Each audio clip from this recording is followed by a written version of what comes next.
This is the intersection of State Highway 51 and Awatoto Road here in Napier. It's between Napier and Hastings.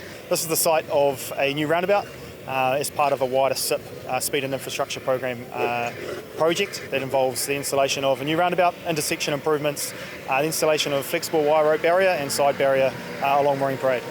This section of the network, or the corridor as we call it, has been selected by the program just due to its crash history. The organisation is always looking for ways to improve the safety and resilience of the network, and this project's certainly providing that. I think it's important to note that the project was programmed well before the cyclone, and there's probably some concern around investment in this particular network when the rest of the network is in dire need of it as well. I think it's important to note that there's a lot of work going on in the background on the recovery and rebuild, and there's a lot of water's going to the bridge there.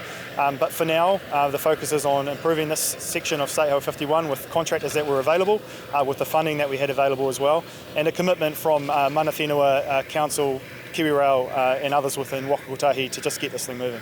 The progress on the project's going really well. We're currently looking 4 weeks ahead of program, so we've been able to move a few things around and change our methodology to speed up progress. We've got about 25 to 30 people probably working here at any one time, and machinery, engineers, and so we've been running a 24/7 shift for this week and next week to be able to move traffic onto the roundabout faster and do less disruption to the traffic.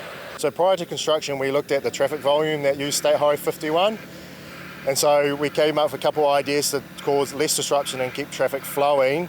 We moved a couple of things around on the intersection, so we moved a slip lane that moved traffic into Awatoto Road, and we did a bit of widening works and some asphalting, so we could push 2 lanes over further away from the roundabout, and that allowed us to put steel barriers on the project to completely separate traffic away from the construction works, which is one of the first projects in Hawke's Bay that's been done with, and that's been able us to be able to completely build the full roundabout, so when traffic do come onto this new alignment, they can use it by themselves without any other construction equipment being in their way. This is a pretty bad intersection here on Awatoto Road.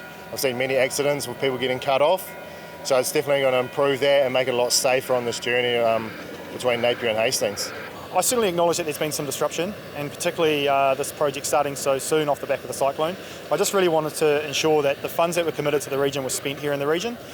And now that we're ahead of program and under budget, I'm glad we made that decision, just look forward to the community maximising the benefits. We're about 4 to 5 weeks ahead of program, and we're tracking under budget. North and southbound traffic should be able to use the roundabout circa mid-March, with all 3 legs of the roundabout being able to be used towards the end of March.